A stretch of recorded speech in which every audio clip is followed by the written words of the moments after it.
Қайырлы күн баршаларыңызға. Бүгін сіздермен өте дәмді, өте тойымды қазақтың ұлттық тағамы деуге де келетін кеспе көже дайындап көрсетемін. Видеоны соңына дейін қарап, лайк басып, менің каналыма тіркеліп кетуді ұмытпаңыз. Ең алдымен кеспенің сорпасын дайындап аламыз. Бізге ол үшін қызып тұрған қазанымызға 2 ас қасық сұйық май қосып, етімізді жақсылап қуырып аламыз. Етімізді жақсылап қызартып қуырамыз.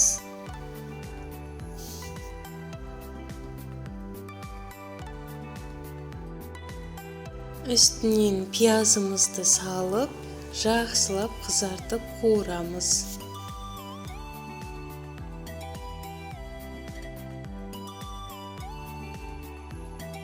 Сәбізімізді салып, жақсылап араластырып,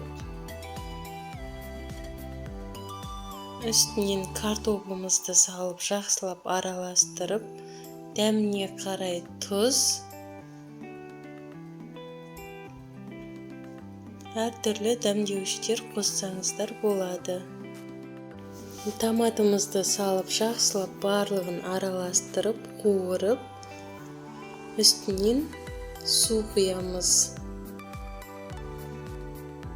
Сорпамыз қайнаған соң баяу отта 1,5-2 сағат жақсылап қайнатамыз. Қамырымызды илеп дайындап аламыз. Суық суға ащы етіп тұз салып, 1 дана жұмыртқа. Қамырымызды өте қатты етіп илейміз.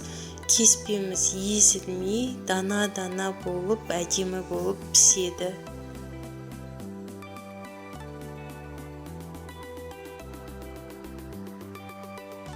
Қамырымызды жарты сағатқа салафанға салып тұндырып қоямыз. Жарты сағаттан кейін 2 қайтара қамырымыздың үстінен басып, суала жасап, жаюға дайындап қоямыз салафанға салып.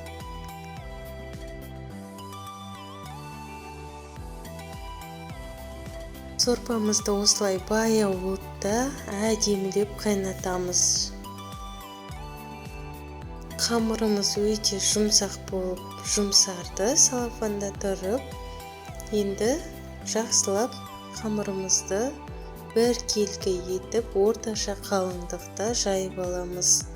Арасына ұн сеуіп отырып, қамырымызды 2 шетінен жаймен басамыз. Сол кезде қамырымыз ортасы жұқарып, шеті қалың болып қалмайды.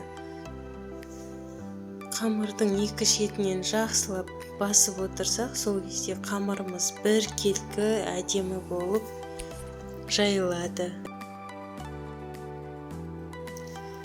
Қамырымыз осылай видеодағыдай орташа қалыңдықта жайылады.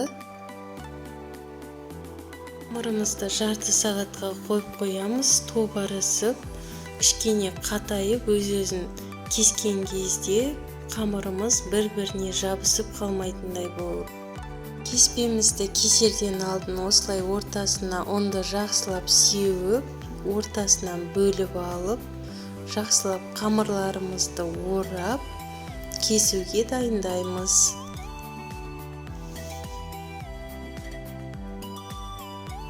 Кеспемізді жұқа майда етіп турап аламын. Тобарысыған қамыр бір-біріне жабыспай осылай әдемі болып кесіледі. Кеспелеріміз арасы жабысып қалмай, өте әдемі болып кесіледі.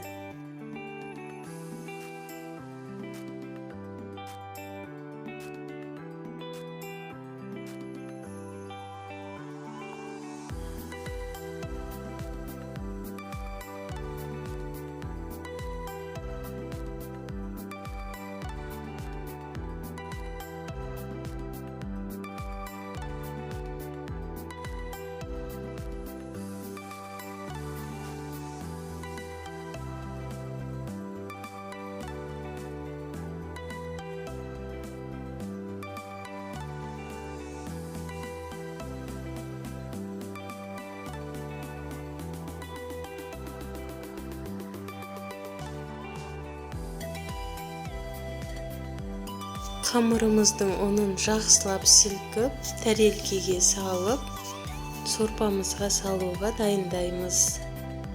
Арасындағы ұнын жақсылап қағып аламыз осылай. Кеспені салардан алдын сорпамызды жақсылап астын көтеріп, қайнатып, кеспемізді осылай қолдың көмегімен шашып саламыз, бір-біріне жабысып қалмау үшін. Кеспенің барлығын бірден салып жіберетін болсақ, кеспеміз бір-біріне жабысып, дәмсіз болып піседі.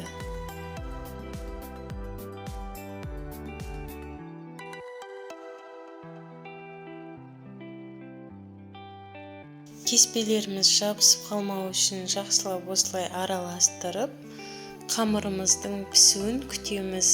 5 минуттай қайнап пісті.